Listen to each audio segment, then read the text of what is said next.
Tobey Maguire, Marvel'ın en iyi örümcek adam olabilir.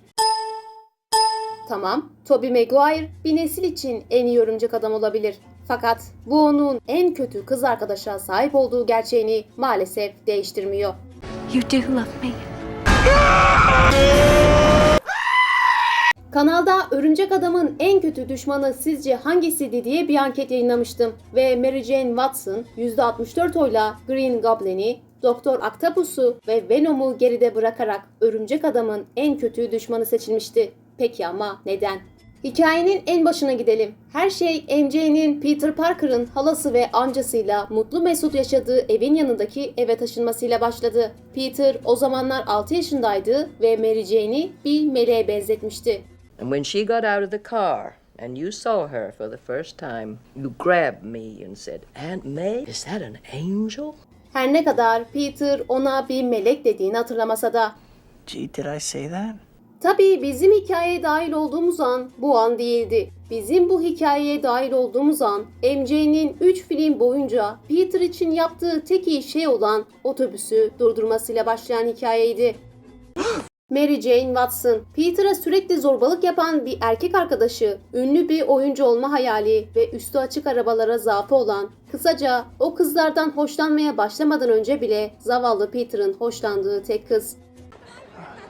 Biricik Peter Parker'ımız düşmanlarıyla cebelleşirken Mary Jane Watson 3 film boyunca daldan dala atlamış. Kim ne fingirdeşiyorsa çok meşgul herhalde. Yollu bu yollu. Ama tamam, ona çok da haksızlık etmeyelim. Oldukça kararsız olan MJ'nin şaşırtıcı bir şekilde bir konuda kesinlikle kararlı kaldığını gördük. O da sahneye çıkma konusu. Hatta serinin son sahnesi bile MJ'nin sahnede şarkı söylemesiyle bitti. Onun dışında Mary Jane neler neler yapmadı ki. Neler. Ve bir neslin biricik Peter Parker'ı ve onun kuyusunu kazan Mary Jane ile tanıştığı birinci film.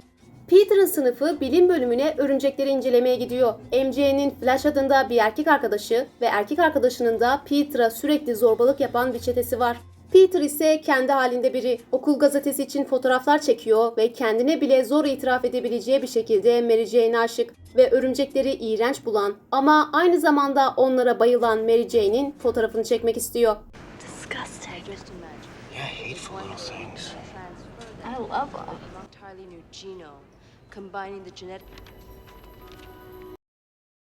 Bak, pozlara bak. Triplere bak. Ve Peter, MJ'nin gözlerinin mavi olduğunu fark etmesini sağlayan bir örümcek tarafından ısırılıyor. Daha sonra Peter'ın başına bir tür talihsizlik geliyor ve örümcekleri iğrenç bulan ama onlara bayılan MJ'nin insanlara zorbalık yapan sevgilisiyle kendini bir kavganın içinde buluyor. Peter kendini koruduğundaysa MJ aman tanrım gözlerinin az önce mavi olduğunu fark ettiğim bu çocuk bunu nasıl yapar? Burada insanları döven tek kişi benim erkek arkadaşım olmalıydı şaşkınlığıyla Peter'a bakıyor. What? Ve filmin ilerleyen dakikalarında onun Peter'ınki kadar sevgi dolu bir ailesi olmadığını öğreniyoruz ki bu onun neden böyle davrandığını açıklıyor. Melek gibi bir kalbi olan Peter ise ona her ailede böyle şeylerin olabileceğini söylüyor ve sonra MJ ona sahneye çıkma hayalinden bahsediyor. Ve Peter ilgiyi her şeyden çok seven MJ'ye istediğini veriyor ve onun harika bir oyuncu olacağını ve Kül Kedisi oyununda onu izlerken bebekler gibi ağladığını söylüyor. Ve sonra ne mi? MJ ona şöyle diyor. Lanet olsun Peter, bu 1. sınıftaydı. Gelecekte beni nerede görüyorsun? İyi kalpli Peter'ımız da diyor ki ya seni nerede görebilirim? Tabii ki Broadway'de bir yıldız gibi parlayacaksın. You know,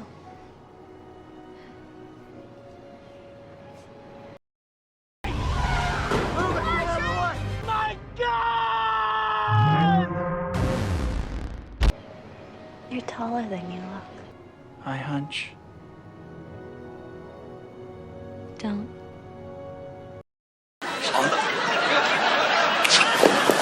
Ve sonra üstü açık bir araba geliyor ve MJ gidiyor. Ve Peter, Mary Jane'i etkileyebilmek için araba almaya karar veriyor. Ve araba alacak parayı kazanmak için de amcasına kendisini kütüphaneye bıraktırıp dövüşe gidiyor. Ve günün sonunda Ben amca, Mary Jane'in araba sevdası ve Peter'ın da ona olan sevdası yüzünden Peter'ı bıraktığı yerde beklerken ölüyor.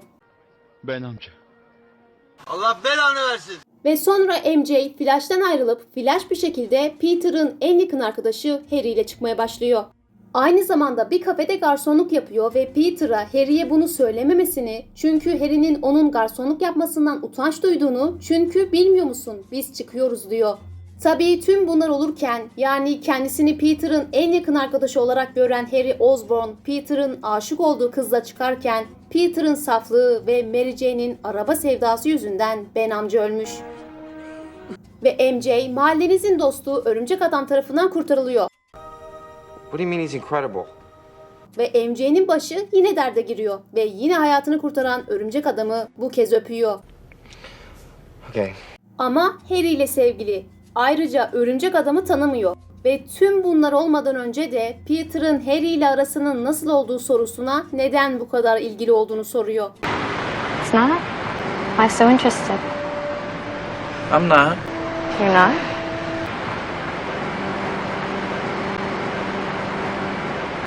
Well, why would I be? I don't know. Why would you be?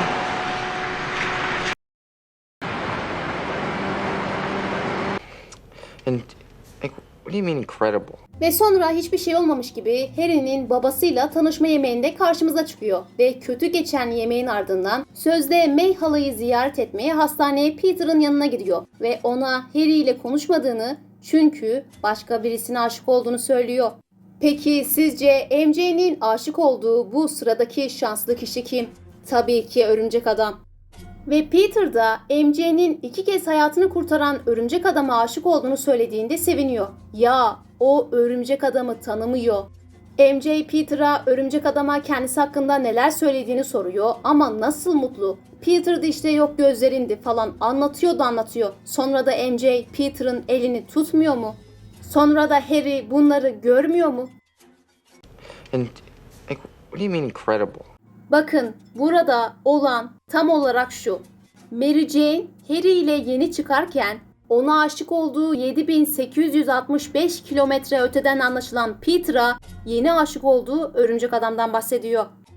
Ve Mary Jane Watson yeni erkek arkadaşının babasının cenazesinde Peter'ı öpüp ben seni seviyorum demiyor mu?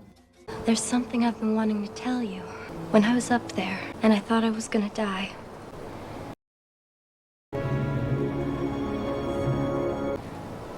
There was only one person who I was thinking of. It was you, Pete. I love you so much, Peter. Ay kız bir müşahede bayılacak. Ya bırak. Ay panik atıklar artık. Yapma ya